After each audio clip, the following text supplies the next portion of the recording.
بسم اللہ الرحمن الرحیم۔ السلام علیکم۔ نائلہ، اٹھ جا، کچھ پاکیزہ سے ہی سیکھ لے۔ کیسے اس نے صبح سویرے گھر کے سارے کام نمٹائے ہیں۔ چچی کی آواز ہمیشہ کی طرح سخت اور نکتہ چینی سے بھری ہوئی تھی۔ وہ اپنی بیٹی نائلہ کو جگا رہی تھی، لیکن ان کے الفاظ کا نشانہ میں تھی، جیسا کہ ہمیشہ ہوتا تھا۔ چچی کا یہ روز کا معمول تھا کہ نائلہ کو میرے حوالے سے اٹھاتی، میری تعریف کرتے ہوئے، لیکن یہ تعریف کبھی بھی میرے سامنے نہیں کی گئی تھی، یا شاید چچی کو میری موجودگی ہی پسند نہیں تھی۔ میں جو اس وقت کچن میں کھڑی سب کے لیے ناشتہ تیار کر رہی تھی، ان کی باتیں سن کر دل ہی دل میں مسکرا دی۔ یہ مسکراہٹ شاید میرے صبر اور خود کو تسلی دینے کا ایک طریقہ تھا۔ چچی کی باتیں سنتے ہوئے میں نے جلدی جلدی چائے کا پانی چولہے پر رکھا اور پراٹھوں کے لیے آٹا گوندنے لگی۔ میری زندگی انہی روزمرہ کے کاموں میں گزر رہی تھی، لیکن میں نے کبھی شکایت نہیں کی۔ صبح کا وقت میرے لیے ہمیشہ مصروفیت کا ہوتا تھا۔ یہ وہ وقت تھا جب گھر کے سب لوگ اپنے دن کی شروعات کرتے، اور میرا فرض تھا کہ ان کی ضروریات کو پورا کروں۔ آج بھی معمول کے مطابق میں نے جلدی جلدی ناشتہ تیار کیا۔ چائے کا دھواں کچن میں بھرتے ہی مجھے ایک عجیب سا سکون محسوس ہوتا تھا۔ شاید یہ میرے کام کی برکت تھی کہ اللہ نے مجھے اتنی ہمت دی تھی۔ ناشتہ تیار ہو چکا تھا اور میں نے پلیٹوں میں گرم گرم پراٹھے رکھے، چائے کے ساتھ دودھ کا تناسب ٹھیک کر کے کپ بھرے اور سب کچھ ٹرے میں رکھ کر ڈائننگ ٹیبل کی طرف بڑھنے لگی۔ چچا ہمیشہ کی طرح پہلے سے ہی میز پر بیٹھے تھے۔ وہ میرے کام کو دیکھ کر مسکرائے، اور جیسے ہی میں نے ٹرے میز پر رکھی، انہوں نے اپنا ہاتھ میرے سر پر رکھا اور دعا دی، اللہ تجھے ہمیشہ خوش رکھے بیٹی۔ ان کے یہ الفاظ میرے لیے کسی انمول خزانے سے کم نہیں تھے۔ یہ ان کا انداز تھا مجھے یہ جتانے کا کہ وہ میرے کام کو سراہتے ہیں۔ میں نے چائے ان کے سامنے رکھی اور ہلکی آواز میں کہا، چچا، باجرہ تو ختم ہو گیا ہے، پرندوں کو کیا ڈالوں اب؟ یہ سوال میں نے اس لیے کیا تھا کیونکہ میرے لیے یہ روز برہ کا معمول تھا کہ میں نیم کے درخت کے نیچے پرندوں کے لیے دانہ ڈالتی۔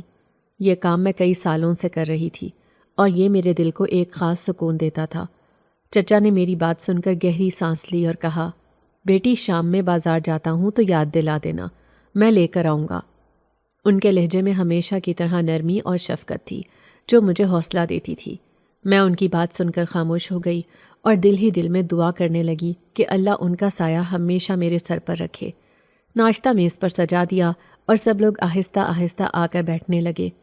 میں جو اکثر اپنی پلیٹ بعد میں لیتی تھی، کچن میں واپس چلی گئی تاکہ کوئی چیز رہ نہ گئی ہو۔ اسی دوران چچی کی آواز پھر سنائی دی، پاکیزہ، نائلہ کے کپڑے استری کر دینا، وہ آج بازار جائے گی کتابیں لینے۔ میں نے سر ہلا دیا اور دل میں سوچا کہ شاید میں نے چچی کا دل جیت لیا ہے، لیکن پھر اگلے ہی لمحے خود کو سمجھایا کہ یہ میرا فرض ہے۔ جب سب ناشتہ کرنے میں مصروف تھے، میں نے اپنی پلیٹ کی طرف دیکھا۔ پلیٹ میں ایک ہی پراٹھا موجود تھا جو شاید کسی اور کے مقابلے میں کم تھا، لیکن یہ میرے لیے کافی تھا۔ میں نے پراٹھا اٹھایا اور خاموشی سے گھر کی پچھلی طرف چلی آئی، جہاں ہمارا خوبصورت باغیچہ تھا۔ یہ باغیچہ میرے دل کے بہت قریب تھا کیونکہ یہ میرے اور چچا کی محنت کا نتیجہ تھا۔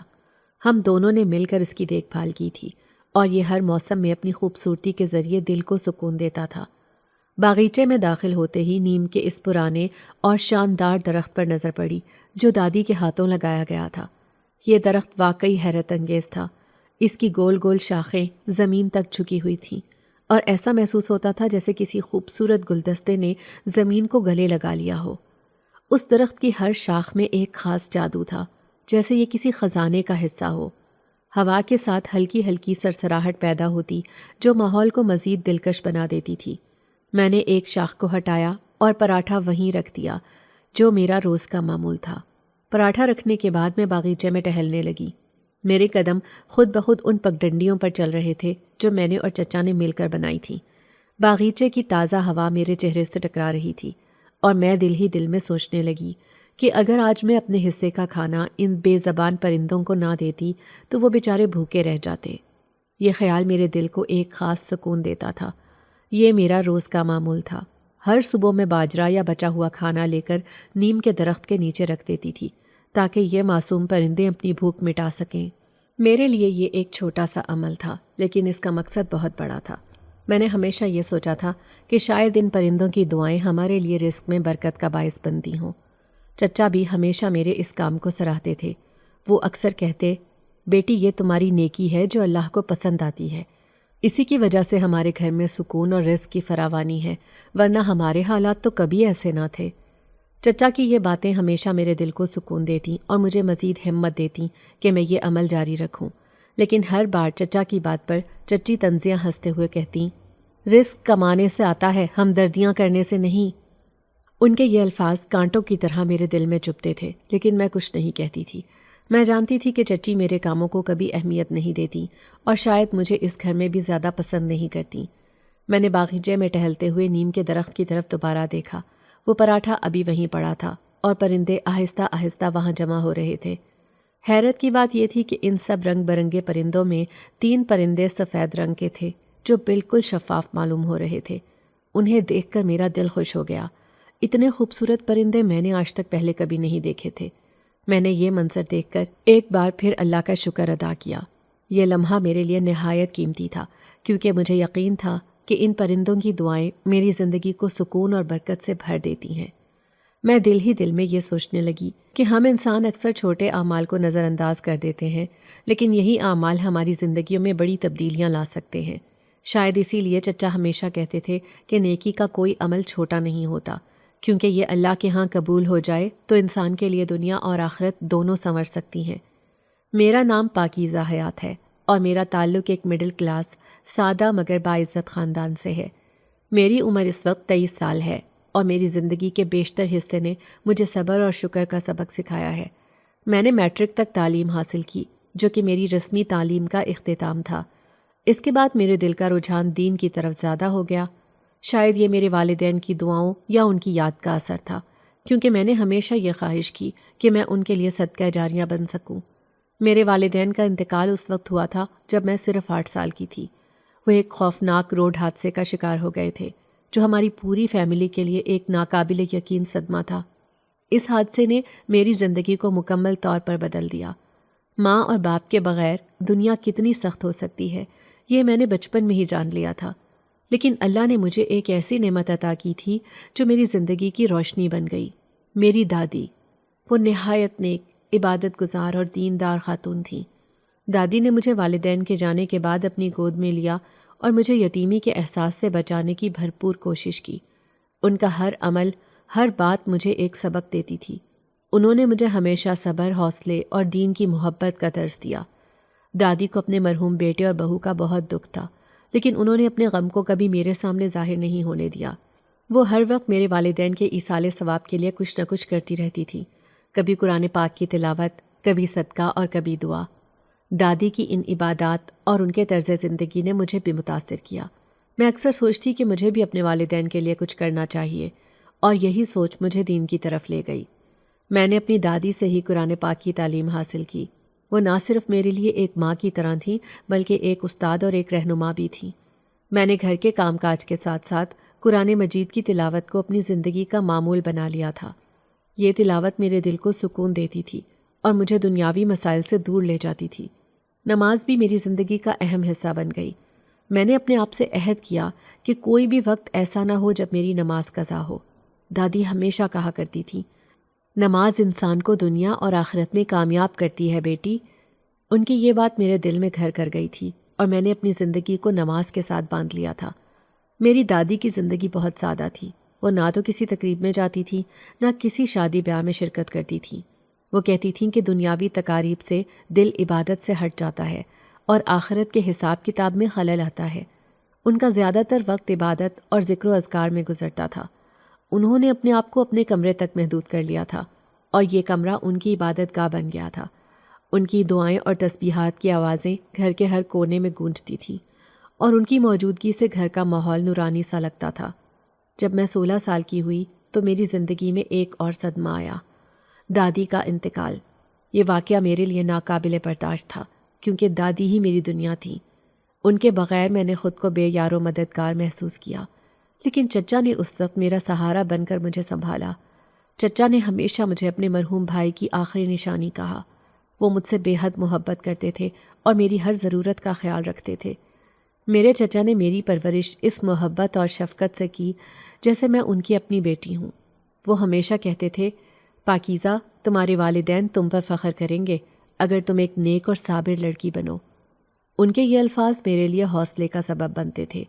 چچا کی باتوں اور ان کے رویے نے مجھے ہمیشہ یہ احساس دلایا کہ میں اکیلی نہیں ہوں، بلکہ میرے پاس ایک ایسا سہارا ہے جو میری زندگی کو بہتر بنانے کی ہر ممکن کوشش کرے گا۔ دادی اور چچا کی محبتوں نے میرے اندر ایک نرمی اور شکر گزاری کا جذبہ پیدا کیا۔ میں نے اپنی زندگی کو دین کی روشنی سے منور کرنے کا عزم کیا اور اس بات پر یقین کر لیا کہ اگر میں اپنے والدین کے لیے دعا کرتی رہوں گی تو یہ میری طرف سے ان کے لیے سب سے بہترین تحفہ ہوگا۔ جب سے میں نے ہوش سنبھالا تھا، گھر کے سارے کام میرے سپرد کر دیے گئے تھے۔ میری چچی، جو کہ اس گھر کی سربراہ تھیں، مجھے کبھی ایک لمحے کے لیے بھی سکون کا سانس نہیں لینے دیتی تھیں۔ چچی کے 2 ہی بچے تھے، عفان اور نائلہ۔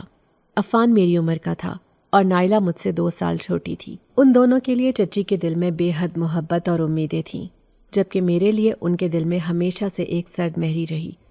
شاید اس کی وجہ یہ تھی کہ میں اس گھر کی بہو نہیں تھی، بلکہ ایک یتیم بچی تھی جو ان کی نظر میں کسی بوجھ سے کم نہ تھی۔ چچی کا سب سے بڑا خواب تھا کہ وہ اپنے بچوں کو اعلیٰ تعلیم دلوا سکیں۔ وہ خود ان پڑھ تھیں اور اپنی اس کمی کا احساس انہیں ہمیشہ رہتا تھا۔ انہیں لگتا تھا کہ وہ جو کچھ نہ کر سکیں وہ سب کچھ ان کے بچے کر کے ان کا نام روشن کریں گے۔ یہی وجہ تھی کہ انہوں نے اپنی تمام تر توانائی اور وسائل اپنے بچوں کی تعلیم پر لگا دیے۔ عفان، جو کہ ان کا بڑا بیٹا تھا، ان کا سب سے بڑا فخر تھا۔ چچی نے کسی نہ کسی طرح اپنی جمع پونجی جوڑ کر عفان کو بڑے شہر تعلیم کے لیے بھیج دیا۔ عفان شروع سے ہی پڑھائی میں اچھا تھا اور چچی کو یقین تھا کہ وہ ایک دن بہت بڑا آدمی بنے گا۔ نائلہ، جو کہ مجھ سے چھوٹی تھی، اس کے بارے میں چچی کے خواب کچھ اور تھے۔ نائلہ کالج کی طالبہ تھی، لیکن اس کا پڑھائی سے کوئی خاص تعلق نہ تھا۔ اسے کتابوں سے زیادہ آئینے سے محبت تھی۔ وہ گھنٹوں اپنی الماری کھول کر کپڑے منتخب کرتی، میچنگ جیولری نکالتی اور اپنی پسندیدہ لپسٹک لگا کر خوشبوؤں کے بادل میں گھری رہتی۔ میک اپ اور خوبصورتی کا شوق اس کے خون میں شامل تھا۔ نائلہ کا زیادہ تر وقت اپنی دوستوں کے ساتھ گھومنے پھرنے اور تفریح میں گزرتا تھا۔ اسے پڑھائی سے اتنی ہی نفرت تھی جتنی سجنے سنورنے سے محبت۔ یہ سب کچھ چچی کو نظر آتا تھا اور شاید یہی وجہ تھی کہ وہ اکثر مجھے نائلہ کے سامنے مثال کے طور پر پیش کرتی تھی۔ پاکیزہ کو دیکھو، یہ کیسے صبح سے شام تک گھر کے کام نمٹاتی ہے اور ایک شکایت بھی زبان پر نہیں لاتی۔ یہ جملہ میں نے اپنی زندگی میں بے شمار بار چچی کے منہ سے سنا ہوگا، اور ہر بار نائلہ کے چہرے پر ناگواری کے تاثرات واضح ہو جاتے تھے۔ وہ میری ان مثالوں سے بہت چڑ چکی تھی۔ نائلہ کو لگتا تھا کہ میں اس کے لیے ایک مستقل مقابلہ بن چکی ہوں۔ شاید وہ یہ سمجھتی تھی کہ میں جان بوجھ کر چچی کی نظروں میں اچھا بننے کی کوشش کرتی ہوں، حالانکہ حقیقت یہ تھی کہ میرے پاس اس کے علاوہ کوئی اور راستہ ہی نہیں تھا۔ میں نے اپنے بچپن سے ہی یہ سیکھ لیا تھا کہ مجھے اس گھر میں اپنے حصے کی روٹی کمانے کے لیے کام کرنا پڑے گا، چاہے وہ کتنا ہی مشکل کیوں نہ ہو۔ لیکن نائلہ ان تمام باتوں کو نہیں سمجھ سکتی تھی۔ وہ میرے خلاف دل میں ایک کڑواہٹ پیدا کر چکی تھی جو وقت کے ساتھ ساتھ بڑھتی جا رہی تھی۔ چچی کو اپنے بچوں کی کامیابی کی خواہش تھی، لیکن وہ اس بات سے لا علم تھی کہ ان کی تربیت میں کہاں کمی رہ گئی ہے۔ وہ نائلہ کی لاپرواہی اور عفان کی دوری کو دیکھ کر اکثر افسردہ ہو جاتی تھی، لیکن ان کے پاس مجھ پر نکتہ چینی کرنے کے علاوہ اور کوئی ذریعہ نہیں تھا کہ وہ اپنے دل کا بوجھ ہلکا کر سکیں۔ میرے لیے ان کا رویہ ہمیشہ سخت تھا، اور شاید یہی سختی مجھے زندگی کے امتحان کے لیے تیار کر رہی تھی۔ گھر کے کاموں میں مصروف رہتے ہوئے میں اکثر یہ سوچتی تھی کہ نائلہ کو میری مثالیں دینے سے چچی کو کیا حاصل ہوتا ہے؟ کیا وہ یہ نہیں سمجھتی کہ ہر انسان کی شخصیت اور ترجیحات الگ ہوتی ہیں؟ لیکن یہ سوالات میں نے کبھی کسی سے نہیں کیے، کیونکہ میرے پاس شکایت کرنے کا حق نہیں تھا۔ مجھے بس اپنا کام کرنا تھا اور اپنی قسمت پر شکر گزار رہنا تھا۔ دادی کے گزر جانے کے بعد ان کی یادیں میری زندگی کا ایک اہم حصہ بن گئیں۔ ان کے جانے سے پیدا ہونے والا خلا ایسا تھا کہ کبھی کبھی محسوس ہوتا جیسے گھر کی روح ہی ختم ہو گئی ہو۔ میں اکثر ان کے کمرے میں چلی جاتی، بغیر کسی وجہ کے ان کا بستر درست کرنے لگتی، ان کی رکھی ہوئی چیزوں کو جھاڑ پونچھ کر صاف کرتی اور ان کے سلیقے سے رکھے ہوئے سامان کو دیکھتی۔ ان کا کمرہ ویسا ہی تھا جیسا انہوں نے چھوڑا تھا، ہر چیز اپنی جگہ پر، گویا وہ کبھی یہاں سے گئی ہی نہ ہو۔ ان کی چادر کی ہلکی خوشبو، ان کے تکیے پر باقی رہ جانے والی شکنیں اور ان کی الماری میں رکھی جائے نماز، سب مجھے ان کی موجودگی کا احساس دلاتے تھے۔ دادی کے بستر کو دیکھ کر دل بھر آتا تھا۔ ان کی پرانی باتیں، ان کا انداز گفتگو، ان کی دعائیں سب ذہن میں گردش کرنے لگتی تھیں۔ میں ان کی نصیحتوں کو یاد کرتی جو اکثر اس وقت مجھے اتنی خاص نہیں لگتی تھیں، لیکن اب محسوس ہوتا تھا کہ وہی نصیحتیں زندگی کے ہر موڑ پر میرے لیے رہنمائی بن گئی ہیں۔ دادی کی وہ دعائیں جو وہ ہر وقت ہمارے لیے کیا کرتی تھیں، اب ان کی غیر موجودگی میں مجھے شدت سے یاد آتی تھیں۔ مجھے لگتا تھا کہ ان کی دعاؤں کی وجہ سے ہی ہم سب اس گھر میں سکون اور برکت کے ساتھ رہ رہے ہیں۔ چچا بھی دادی کو بہت یاد کرتے تھے۔ وہ اکثر اپنا کچھ وقت ان کے کمرے میں گزارتے تھے۔ جب میں کبھی وہاں موجود ہوتی تو چچا کو وہاں دیکھ کر دل کو سکون ملتا تھا کہ دادی کو یاد کرنے والا کوئی اور بھی ہے۔ چچا بھی ان کے بستر کے قریب بیٹھ کر کچھ دیر خاموشی سے اپنی یادوں میں گم ہو جاتے، پھر دادی کی باتیں یاد کر کے اکثر مسکرا دیتے یا ان کے لیے دعا کرتے۔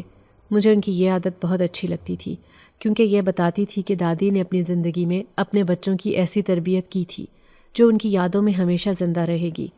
چچا دیندار اور نیک دل انسان تھے۔ وہ اکثر اپنے وقت اور وسائل کا کچھ حصہ خیرات اور صدقے میں خرچ کرتے تھے۔ کبھی وہ اپنی جیب سے چند پیسے نکال کر مجھے دیتے اور کہتے، یہ لے لو، کچھ پکا کر محلے میں بانٹ دینا، یہ صدقہ ہے، اللہ کی راہ میں دو تاکہ ہم سب کے رزق میں برکت ہو۔ ان کی باتوں میں ہمیشہ خیر کا درس ہوتا تھا۔ کبھی وہ پرندوں کے لیے باجرہ یا دیگر کھانے کی چیزیں خرید کر لاتے اور مجھے کہتے کہ انہیں نیم کے درخت کے نیچے رکھ دوں، جہاں روزانہ کئی پرندے آ کر چہچہاتے تھے۔ چچا کہتے تھے، یہ معصوم پرندے جب خوش ہوتے ہیں تو ہم سب کے لیے دعائیں کرتے ہیں۔ ان کی اس بات پر مجھے دادی کی نصیحتیں یاد آتیں جو کہتی تھیں کہ اللہ کی مخلوق کے ساتھ بھلائی کرنے والے لوگ ہمیشہ کامیاب رہتے ہیں۔ دادی کی تربیت کا اثر نہ صرف چچا پر تھا بلکہ مجھ پر بھی گہرا تھا۔ انہوں نے مجھے یہ سکھایا تھا کہ صبر اور شکر کا دامن کبھی نہیں چھوڑنا چاہیے۔ چچا نے بھی اپنی طرف سے میری تربیت میں بہت حصہ ڈالا۔ ان کی رہنمائی میں میری شخصیت بالکل ان کے جیسی بن گئی تھی، صابر، شاکر اور اللہ پر مکمل بھروسہ کرنے والی۔ میرے منہ سے کبھی ایک لفظ شکایت کا نہیں نکلتا تھا اور نہ ہی میں کسی چیز کے بدلے میں کچھ چاہتی تھی۔ میرے دل میں ہمیشہ دوسروں کے لیے بھلائی کرنے کا جذبہ ہوتا تھا اور میں کبھی بھی کسی سے اس بھلائی کا صلہ نہیں مانگتی تھی۔ مجھے ہمیشہ یقین تھا کہ صلہ دینے والی ذات صرف میرے رب کی ہے اور وہی بہترین صلہ دیتا ہے۔ دادی کے انتقال کے بعد ان کی یہ تربیت اور ان کے دیے گئے اصول میری زندگی کا سرمایہ بن گئے تھے۔ ان کی باتوں نے مجھے یہ سکھایا کہ زندگی کا اصل مقصد دوسروں کے کام آنا اور اللہ کی مخلوق کے لیے آسانی پیدا کرنا ہے۔ یہی سوچ میری زندگی کی بنیاد تھی اور میں نے کبھی بھی اس سے ہٹ کر کچھ نہیں سوچا۔ آج کل چچی مجھ سے کچھ زیادہ ہی خار کھا رہی تھیں اور یہ بات ان کی باتوں سے صاف چھلکتی تھی۔ وہ اکثر چچا سے باتوں باتوں میں کہتیں، بچیاں بڑی ہو رہی ہیں، ان کے لیے مناسب رشتے دیکھنا شروع کرو، ہمیں ان کی رخصتی کا بندوبست بھی کرنا ہے اور پھر عفان کے لیے بھی کچھ سوچنا ہے۔ وہ اپنی بات کو اس انداز سے پیش کرتیں جیسے دونوں بچیوں کی فکر ہو، لیکن میں اچھی طرح سمجھتی تھی کہ ان کا اشارہ نائلہ کی طرف نہیں بلکہ میری طرف تھا۔ وہ نائلہ کے بارے میں کبھی ایسی بات نہ کرتیں کیونکہ وہ جانتی تھیں کہ نائلہ ابھی پڑھائی میں مصروف ہے اور شادی کی ذمہ داریوں کے بارے میں سن کر فوراً ناراض ہو جائے گی۔ چچا ہمیشہ ان کی بات کو نرمی سے ٹال دیتے۔ وہ کہتے، بچیاں ابھی چھوٹی ہیں، رشتوں کے معاملے میں جلد بازی نہیں کرنی چاہیے، ہمیں دیکھ بھال کر فیصلہ کرنا ہوگا۔ آج کل کے دور میں اچھے رشتے کم ہی ملتے ہیں، ایسا نہ ہو کہ ہم جلد بازی میں کوئی ایسا فیصلہ کر لیں جو ہماری یا ان کی زندگی کے لیے مشکلات پیدا کرے۔ چچا کی باتوں میں ہمیشہ حکمت ہوتی تھی اور ان کی سوچ آخرت تک محیط ہوتی تھی۔ وہ چاہتے تھے کہ میری شادی ایک نیک، سمجھدار اور خدا ترس شخص سے ہو تاکہ میری زندگی نہ صرف دنیا میں سکون سے گزرے بلکہ آخرت میں بھی کامیابی حاصل ہو۔ لیکن چچی کسی اور ہی دنیا میں تھیں۔ ان کے خیال میں میری شادی جلد از جلد کر دینی چاہیے تاکہ ان کے ذہن سے میری ذمہ داری کا بوجھ ہٹ جائے اور وہ اپنی ساری توجہ نائلہ اور عفان کی زندگی پر دے سکیں۔ میں یہ بات سمجھتی تھی، لیکن مجھے چچا کی محبت پر بھروسہ تھا۔ وہ ہر وقت میرے حق میں دعا گو رہتے تھے اور میری زندگی کے بارے میں انتہائی سنجیدہ تھے۔ چچا کے سارے کام میرے ذمے تھے اور میں انہیں خوشی سے نبھاتی تھی۔ صبح سویرے ان کے لیے ناشتہ تیار کرنا، ان کی ہر چیز وقت پر مہیا کرنا اور دوپہر کے وقت ان کے لیے دکان پر ٹفن بھجوانا میری روزمرہ کی ذمہ داریاں تھیں۔ ان کے کپڑے استری کرنا، ان کے جوتے صاف کرنا، حتیٰ کہ ان کی چھوٹی چھوٹی ضروریات کا خیال رکھنا بھی میرے فرائض میں شامل تھا۔ چچا کو مجھ سے بے انتہا محبت تھی اور میں یہ جانتی تھی کہ وہ میرے بغیر کیسے رہیں گے۔ یہ سوچ ان کے دل کو دکھ دیتی تھی، لیکن حقیقت یہ تھی کہ بیٹیاں کب تک اپنے باپ کے در پر بیٹھی رہ سکتی ہیں۔ یہ فطرت کا اصول تھا کہ انہیں ایک دن رخصت ہونا ہی تھا اور یہ بات چچا بھی جانتے تھے۔ وہ چاہتے تھے کہ میری شادی ایک ایسے انسان سے ہو جو میرے لیے باعث سکون ہو۔ لیکن وہ اس فیصلے میں بے حد محتاط تھے تاکہ کوئی چوک نہ ہو جائے۔ چچی نے آج مجھ سے پہلی بار محبت سے بات کی۔ پاکیزہ، شام میں ہمارے یہاں کچھ مہمان آ رہے ہیں، تم اچھے سے تیار ہو جانا بیٹا۔ ان کے لہجے کی غیر متوقع نرمی نے میرے دل کو دھچکا پہنچایا۔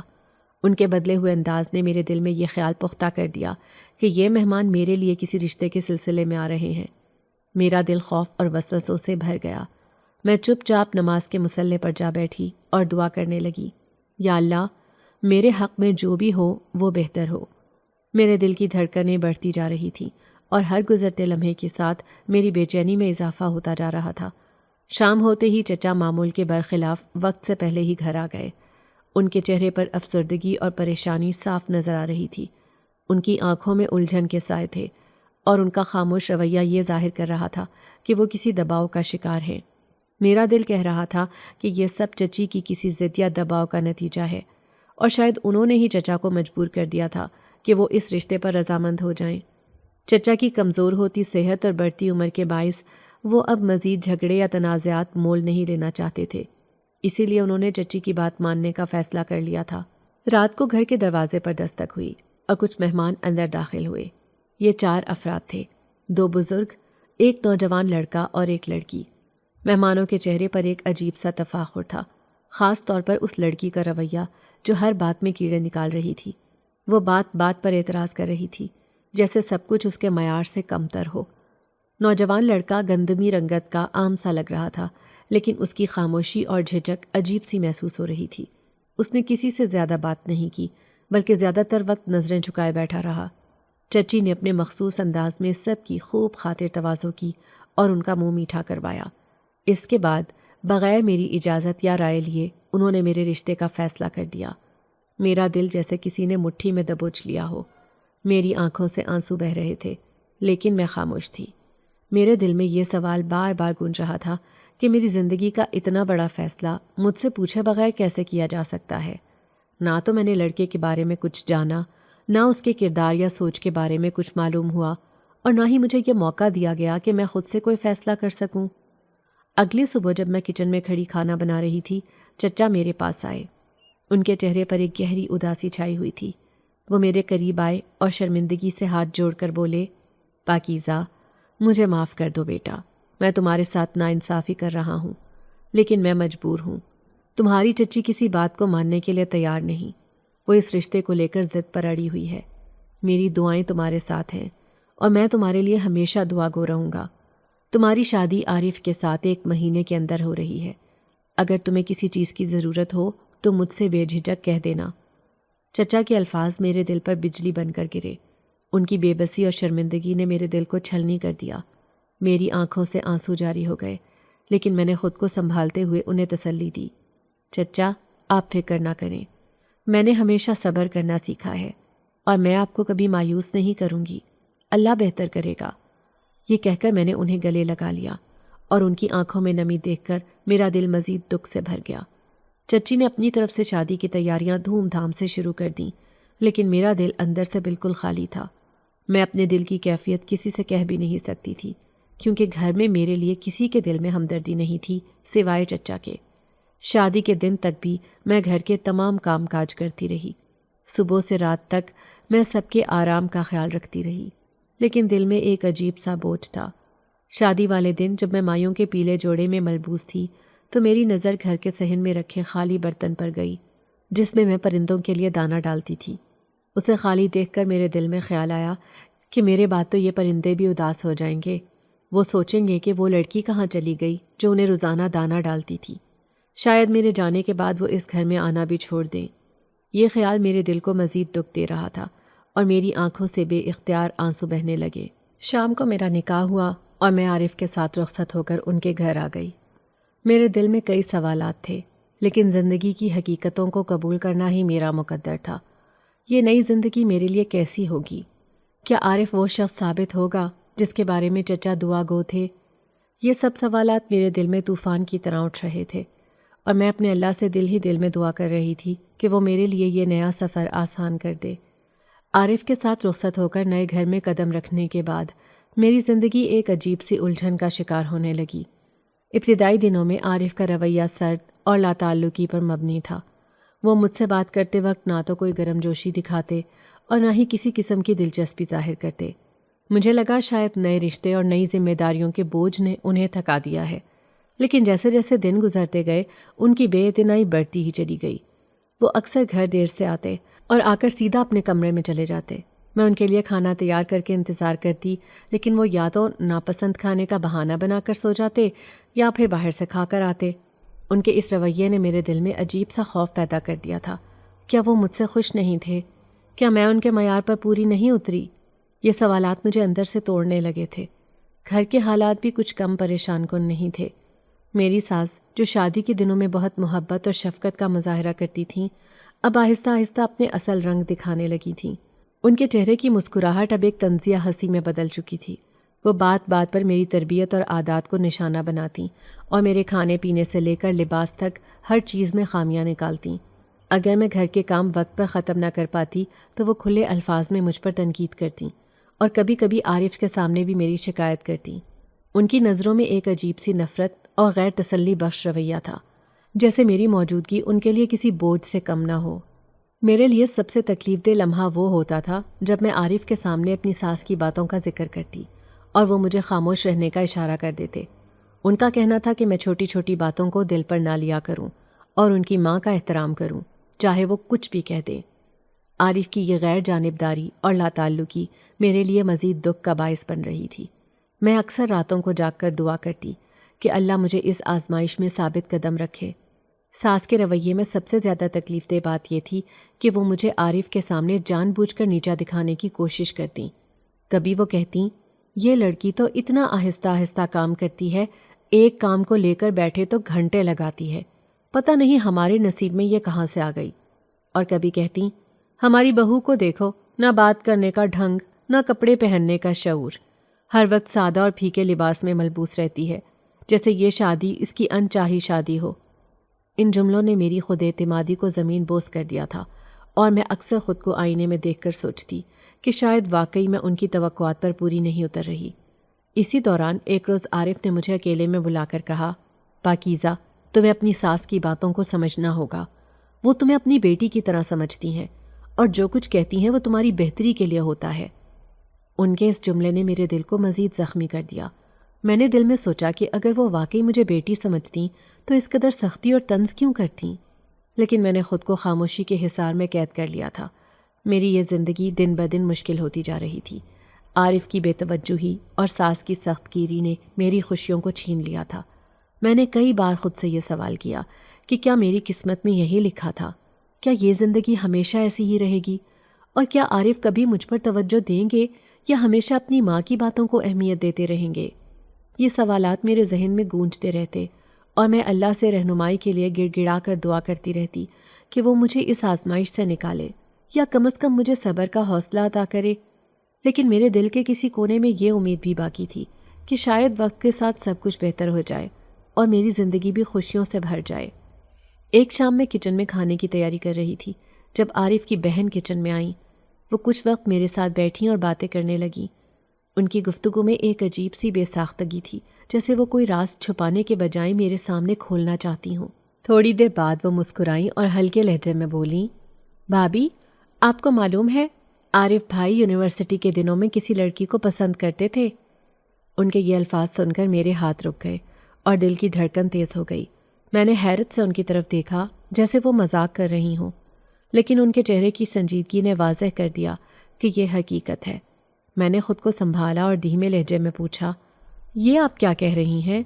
وہ بے تکلفی سے ہنس پڑیں اور کہا، ہاں بھابی، یہ تو سب کو معلوم تھا۔ وہ لڑکی بہت ماڈرن تھی، لیکن ہماری ماں کو وہ بالکل پسند نہیں آئی، اسی لیے انہوں نے عارف بھائی کی شادی جلدی سے آپ سے کر دی تاکہ وہ اس لڑکی کے بارے میں سوچنا چھوڑ دیں۔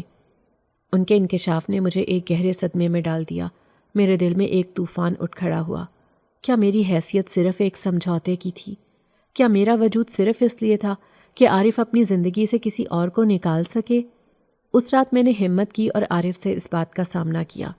وہ کمرے میں داخل ہوئے تو میں نے ان سے کہا، عارف، کیا یہ سچ ہے کہ آپ کسی اور کو پسند کرتے تھے اور میری شادی آپ پر تھوپی گئی؟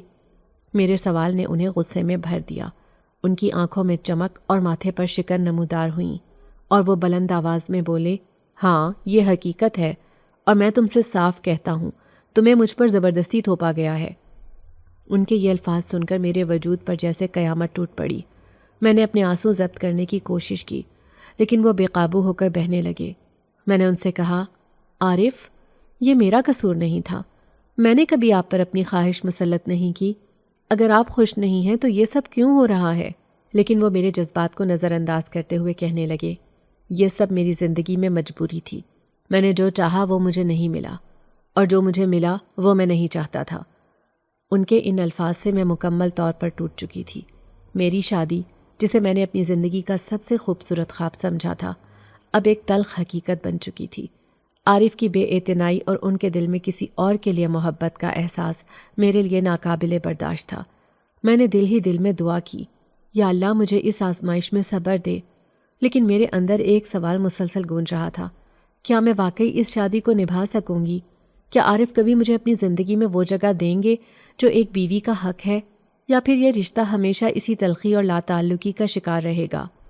یہ رات میرے لیے کرب اور اذیت کا ایک نیا باب بن گئی تھی، جس میں میرے خواب، میری محبت اور میرا وجود سب مجروح ہو رہے تھے۔ عارف کی بے وفائی کا پردہ اٹھنے کے بعد جیسے میرے لیے زندگی کا ہر لمحہ اذیت کا گہرا گھونٹ بن گیا تھا۔ عارف کو اب جیسے کھلی چھوٹ مل گئی تھی۔ وہ بے جھجک میرے سامنے اپنے فون پر گھنٹوں اپنی محبوبہ نرگس سے باتیں کرتے رہتے۔ ان کی سرگوشیاں، ہنسی اور محبت بھری باتیں میرے دل پر نشتر کی طرح وار کرتی تھیں۔ وہ لمحے میرے لیے ناقابل برداشت ہوتے تھے، لیکن میں نے خود کو مضبوط ظاہر کرنے کی کوشش کی۔ میں کمرے میں کپڑے سمیٹتی، چیزیں ترتیب دیتی اور صفائی کرتی رہتی، لیکن ان کے الفاظ میرے دل میں سیسے کی طرح پگھل کر اترتے تھے۔ میرے دل کی چیخیں مجھے اندر ہی اندر گھائل کر رہی تھیں، لیکن میں خاموشی سے سب سہتی رہی۔ بیوی ہونے کے ناطے یہ برداشت کرنا میرے لیے سب سے زیادہ تکلیف دہ تھا کہ میرا شوہر، جس کے لیے میں نے اپنا سب کچھ چھوڑا، اپنا گھر بار، اپنی خوشیاں، اپنی زندگی کی امنگیں، وہ کسی اور کے عشق میں گرفتار تھا۔ عارف کی توجہ مجھ پر تو دور کی بات، انہیں میری موجودگی بھی بوجھ لگنے لگی تھی۔ وہ میرے ساتھ ایسے پیش آتے جیسے میں ان کی زندگی میں زبردستی شامل کر دی گئی ہوں۔ میں نے اس گھر میں اپنی حیثیت صرف ایک کام کرنے والی ماسی جیسی محسوس کی۔ میں سب کے لیے کھانا پکاتی، کپڑے دھوتی، گھر کی صفائی کرتی اور عارف کے خاندان کا خیال رکھتی، لیکن وہ ایک لمحے کے لیے بھی میرے وجود کو محسوس نہ کرتے۔ عارف کا رویہ دن بدن سخت ہوتا جا رہا تھا۔ وہ اب مجھ سے کھل کر کہنے لگے تھے، پاکیزہ، اگر تم نہ ہوتی تو میں آج نرگس کے ساتھ خوشگوار زندگی گزار رہا ہوتا۔ نرگس نے میری خاطر کتنے رشتے ٹھکرائے ہیں، وہ آج تک میرے انتظار میں بیٹھی ہے، تمہاری وجہ سے میں اپنی خوشیوں سے دور ہوں۔ ان کے یہ الفاظ میرے دل میں خنجر کی طرح پیوست ہو جاتے۔ میں اکثر ان کی باتوں کے بعد اپنے کمرے میں جا کر تنہائی میں پھوٹ پھوٹ کر رو دیتی۔ مجھے یوں محسوس ہوتا جیسے میں کسی زہر بھرے قید خانے میں ہوں، جہاں نہ آزادی ہے، نہ محبت اور نہ ہی عزت۔ میں نے کئی بار سوچا کہ شاید وقت کے ساتھ حالات بدل جائیں، شاید عارف مجھے قبول کر لیں، لیکن وقت کے ساتھ ساتھ ان کی بے رخی مزید بڑھتی گئی۔ اب وہ بہانے سے مجھ پر اپنی ناراضگی نکالتے، کبھی کہتے کہ میں ان کی زندگی خراب کر رہی ہوں۔ ان کی باتوں سے ایسا لگتا جیسے میری موجودگی ان کے لیے سب سے بڑی سزا ہو۔ ایک روز تو عارف نے غصے میں آ کر کہہ دیا، پاکیزہ، اگر میری ماں نے یہ شادی نہ کروائی ہوتی تو آج میں نرگس کے ساتھ اپنی زندگی گزار رہا ہوتا۔ تم نے میری زندگی برباد کر دی ہے۔ ان کے یہ الفاظ سن کر میرا وجود لرز اٹھا۔ میں نے سوچا، کیا واقعی میری حیثیت ان کی زندگی میں اتنی معمولی ہے کہ میں ان کے لیے صرف ایک بوجھ ہوں؟ کیا میرا وجود صرف ان کی خوشیوں کی قربانی کے لیے تھا؟ میں نے اللہ کے سامنے سجدہ کر کے رو رو کر دعا کی، یا اللہ مجھے صبر عطا فرما، مجھے ان حالات سے نکلنے کی طاقت دے۔ لیکن میرے اندر ایک سوال بار بار گونجتا رہا، کیا عارف کبھی میرے جذبات کو سمجھ سکیں گے، یا یہ شادی ہمیشہ تلخیوں اور اذیتوں کا شکار رہے گی؟ یہ سب سوالات میرے ذہن میں گردش کرتے رہے اور میں ان کے جواب کے لیے اپنی دعاؤں اور صبر پر بھروسہ کرنے لگی۔ لیکن دل ہی دل میں مجھے یہ احساس ہو چکا تھا کہ یہ رشتہ ایک نہ ختم ہونے والی اذیت میں تبدیل ہو چکا ہے، جس سے نکلنے کا کوئی راستہ نظر نہیں آ رہا تھا۔ ایک رات ایسی آئی کہ رات کا وقت تھا اور سارے گھر والے گہری نیند سو چکے تھے۔ میں عارف کے انتظار میں بیٹھی ہوئی تھی، دل میں بے شمار وسوسے اٹھ رہے تھے۔ معمول سے زیادہ دیر ہو چکی تھی اور عارف کا کوئی اتا پتہ نہیں تھا۔ ہر گزرنے والا لمحہ میری بے چینی کو مزید بڑھا رہا تھا۔ میں نے بار بار گھڑی کی طرف دیکھا، لیکن وقت جیسے تھم سا گیا تھا۔ میرا دل دعاؤں میں مصروف تھا کہ خدا کرے عارف خیریت سے ہوں۔ ان کے بغیر زندگی کیسا خلا بن جائے گی، اس کا تصور بھی میرے لیے ناقابل برداشت تھا۔ رات کے کسی پہر دروازے پر دستک ہوئی تو میرے دل کی دھڑکنیں بے قابو ہو گئیں۔ میں نے تیزی سے دروازے کی طرف قدم بڑھائے، لیکن جیسے ہی دروازہ کھولا میرے پیروں تلے سے زمین نکل گئی۔ عارف کے ساتھ ایک نوجوان لڑکی کھڑی تھی اور اس کا ہاتھ عارف نے مضبوطی سے تھاما ہوا تھا۔ میرے دل میں ایک عجیب سا طوفان اٹھا اور عارف کے منہ سے نکلے الفاظ نے میرے وجود کو جھنجھوڑ کر رکھ دیا۔ وہ کہنے لگے، پاکیزہ، اب مجھے کسی چیز کا ڈر نہیں ہے۔ میری ماں نے اپنی ضد پوری کر لی اور آج میں نے اپنی ضد پوری کر لی ہے۔ نرگس نے میرے ساتھ بھاگ کر شادی کر لی ہے۔ یہ سنتے ہی میرا دل جیسے بند ہو گیا۔ ان کے الفاظ میرے کانوں میں بار بار گونجنے لگے۔ نرگس نے عارف کا ہاتھ تھامے ہوئے کہا، عارف، تم نے وعدہ کیا تھا کہ مجھ سے شادی کے بعد تم پاکیزہ کو طلاق دے دو گے۔ عارف نے اس بات میں سر ہلاتے ہوئے کہا، ابھی رات کا وقت ہے، دن ہونے دو، میں اسے اپنی زندگی سے نکال کر باہر پھینک دوں گا۔ میں گہرے صدمے میں ڈوبی ہوئی تھی۔ یہ رات میرے لیے قیامت سے کم نہیں تھی۔ عارف اور نرگس میری آنکھوں کے سامنے محبت بھرے انداز میں باتیں کرتے رہے اور میں بے بسی کے عالم میں وہ سب کچھ دیکھتی رہی۔ میرا دل چاہ رہا تھا کہ زمین پھٹے اور میں اس میں سما جاؤں۔ میں نے اپنے وجود پر جبر کیا اور خاموشی سے اپنی جگہ بیٹھی رہی۔ پوری رات میری آنکھوں سے آنسو بہتے رہے، لیکن میں نے اپنے لب سی لیے۔ صبح ہوتے ہی عارف نے کچھ کاغذات نکالے اور ان پر دستخط کر کے انہیں میرے منہ پر پھینک دیا۔ وہ طلاق کے کاغذات تھے جن پر واضح لکھا تھا کہ میرا اب ان سے کوئی رشتہ باقی نہیں رہا۔ عارف کے الفاظ میرے دل پر آخری کیل کی طرح چبھے تھے جب انہوں نے کہا، پاکیزہ، یہ رشتہ ختم ہو چکا ہے، تمہیں اب یہاں سے چلے جانا چاہیے۔ ساس اور باقی گھر والے انہیں منع کرتے رہے، لیکن عارف پر جیسے کسی کا کوئی اثر نہیں ہو رہا تھا۔ ان کی ضد اور بے رحمی نے مجھے اس قابل بھی نہیں چھوڑا کہ میں ان سے کوئی سوال کر سکوں۔ میں نے وہ کاغذات تھامے، اپنے آنسو پونچھے اور خاموشی سے ایک رکشہ لیا۔ چچا کے گھر پہنچ کر میں نے بوجھل قدموں کے ساتھ دروازہ کھٹکھٹایا۔ چچی صحن میں بیٹھی تھی۔ مجھے دیکھ کر انہوں نے حیرانی اور غصے سے کہا، اب کیوں آئی ہو یہاں؟ میں نے طلاق کے کاغذات ان کے سامنے رکھ دیے۔ وہ انہیں الٹ پلٹ کر دیکھنے لگی اور پھر ماتھے پر ہاتھ مار کر بولیں، یا اللہ، کتنی مشکل سے ہم نے تم سے جان چھڑائی تھی، پھر اب تم یہاں پر آ گئی ہو۔ پاکیزہ، میں تمہیں بتا رہی ہوں، اگر تم نے یہاں رہنے کا ارادہ کیا تو میں تمہاری زندگی اجیرن کر دوں گی۔ ان کے الفاظ سن کر میرا دل مزید ٹوٹ گیا۔ میں نے کہا، چچی، میں صرف چچا کو ایک آخری بار دیکھنا چاہتی ہوں، پھر ہمیشہ کے لیے چلی جاؤں گی۔ وہ غصے سے بولیں، تمہاری وجہ سے ہماری بیٹی نائلہ کا رشتہ نہیں ہوگا، تم نے پہلے ہی ہمیں بہت نقصان پہنچایا ہے۔ میں نے ان کے سامنے ہاتھ جوڑے اور کہا، میں چچا کو کوئی شکایت نہیں کروں گی، بس انہیں الوداع کہنے کے بعد یہاں سے چلی جاؤں گی۔ انہوں نے نہ چاہتے ہوئے مجھے تھوڑی مہلت دی۔ میں باغیچے میں چلی گئی جہاں میں اکثر پرندوں کو دانہ ڈالتی تھی۔ وہاں جا کر میں نے خود کو زبردستی حوصلہ دیا۔ میں نے سوچنا شروع کیا کہ اب مجھے کیا کرنا چاہیے، لیکن حقیقت یہ تھی کہ میرے پاس کوئی راستہ نہیں بچا تھا۔ میرے قدم لڑکھڑا رہے تھے، دل ٹوٹ چکا تھا، لیکن میں نے خود سے وعدہ کیا کہ میں ہار نہیں مانوں گی۔ زندگی مجھے جس موڑ پر لے آئی تھی وہاں سے آگے بڑھنا ہی واحد راستہ تھا۔ رات کا وقت تھا اور گھر میں سکوت چھایا ہوا تھا۔ چچا کے قدموں کی آواز صحن میں گونجی تو چچی ان کی طرف لپکیں۔ میں دور کونے میں بیٹھی تھی۔ چچی کی نظر میری طرف بھی گئی، لیکن وہ میرے پاس آنے کے بجائے سیدھا چچا کے پاس گئیں۔ انہوں نے چچا کو بتایا، پاکیزہ یہاں آئی ہوئی ہے بس الوداع کہنے۔ وہ اپنے شوہر کے ساتھ بیرون ملک جا رہی ہے اور یہ آخری بار ہمیں دیکھنے آئی ہے۔ چچا کا چہرہ نرم ہو گیا اور وہ میری طرف بڑھے۔ ان کی آنکھوں میں آنسو تھے، لیکن وہ مسکرانے کی کوشش کر رہے تھے۔ انہوں نے مجھے گلے لگایا، میرے سر پر ہاتھ رکھا اور دعائیں دیتے ہوئے کہا، بیٹی خوش رہو، جہاں بھی جاؤ اللہ تمہیں اپنی پناہ میں رکھے۔ ان کی باتیں میرے دل پر بوجھ ڈال رہی تھی، لیکن میں نے ہمت سے اپنے جذبات کو قابو میں رکھا اور خاموش رہی۔ اگلے دن صبح ہوتے ہی میں نے اپنا سامان سمیٹا اور ایک رکشہ لیا۔ شیلٹر ہوم کی تلاش کے لیے نکل پڑی۔ دل میں بے شمار وسوسے تھے، لیکن میں نے خود سے وعدہ کیا تھا کہ میں ہر مشکل کا سامنا کروں گی۔ رکشہ سڑکوں پر دوڑ رہا تھا کہ اچانک 3 نوجوان لڑکوں نے رکشے کو روک لیا۔ وہ خوش شکل اور خوش لباس تھے، لیکن ان کی آنکھوں میں کچھ عجیب سی چمک تھی، جیسے وہ کسی غیر مرئی دنیا سے آئے ہوں۔ میں نے حیرانی سے انہیں دیکھا اور کہا، آپ لوگ کون ہیں اور میرا راستہ کیوں روکا ہے؟ ان میں سے ایک جو سب سے آگے تھا بولا، آپ ہماری محسن ہیں، ہم آپ کو کوئی نقصان نہیں پہنچائیں گے، بس آپ ہمارے ساتھ چلیں۔ میں نے چادر کو مضبوطی سے پکڑا اور کہا، میں آپ لوگوں کے ساتھ کیوں جاؤں؟ مجھے کچھ نہیں معلوم کہ آپ کون ہیں یا آپ کا مقصد کیا ہے۔ وہ کہنے لگے، ہم سب کچھ بتائیں گے، لیکن پہلے آپ ہمارے ساتھ چلیں۔ وہ کہنے لگے، ہم سب کچھ بتائیں گے، لیکن پہلے آپ ہمارے ساتھ چلیں۔ ان کے الفاظ اور انداز نے مجھے الجھن میں ڈال دیا، لیکن ان کے چہروں پر جو سنجیدگی تھی اس نے مجھے تھوڑا سا اعتماد دیا۔ وہ مجھے ایک خوبصورت بنگلے کے سامنے لے گئے۔ بنگلہ کسی خوابوں کی دنیا جیسا لگ رہا تھا، ایک وسیع باغ کے ساتھ جس میں رنگ برنگے پھول کھلے ہوئے تھے۔ باغیچے میں جگہ جگہ فوارے لگے ہوئے تھے جن سے پانی کے خوبصورت قطرے ہوا میں بکھر رہے تھے۔ انہوں نے مجھے اندر جانے کو کہا۔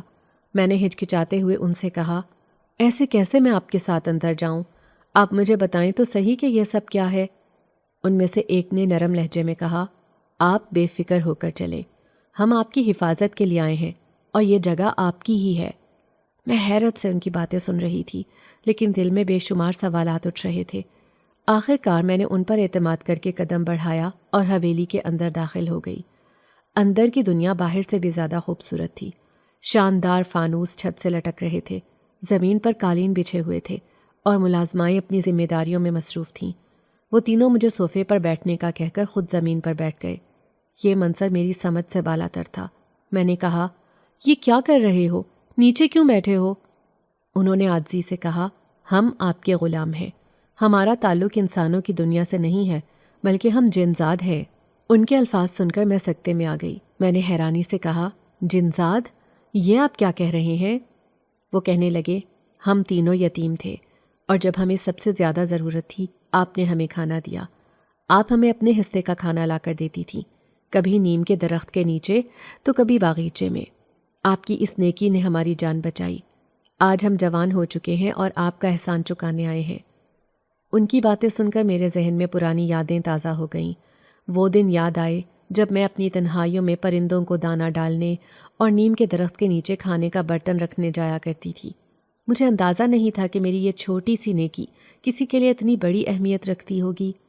ان کی باتوں نے میرے دل کو گہرے جذبات سے بھر دیا۔ انہوں نے کہا، ہم آپ کو کبھی تنہا نہیں چھوڑیں گے، یہ حویلی اب آپ کی ہے اور ہم آپ کی حفاظت کریں گے۔ یہ سب سن کر میری آنکھوں میں آنسو آ گئے۔ میری وہ نیکی جسے میں نے کبھی یاد بھی نہیں کیا آج میرے لیے نئی دنیا کے دروازے کھول رہی تھی۔ یہ جنزاد جنہیں میں نے بچپن میں لاشعوری طور پر سہارا دیا تھا، آج میری دنیا بدلنے آئے تھے۔ یہ لمحہ میرے لیے کسی معجزے سے کم نہیں تھا، اور میں نے دل ہی دل میں اللہ کا شکر ادا کیا کہ اس نے میری تنہائی میں ایک نیا سہارا بھیجا۔ اگر آپ کو آج کی ہماری کہانی پسند آئی ہے تو اسے لائک کیجیے اور اپنے پیاروں کے ساتھ شیئر کیجیے، اور ہاں، اگر آپ نے ابھی تک ہمارا چینل سبسکرائب نہیں کیا تو ضرور کیجیے۔ ملتے ہیں کل ایک نئی اور دلچسپ کہانی کے ساتھ، تب تک کے لیے اللہ حافظ۔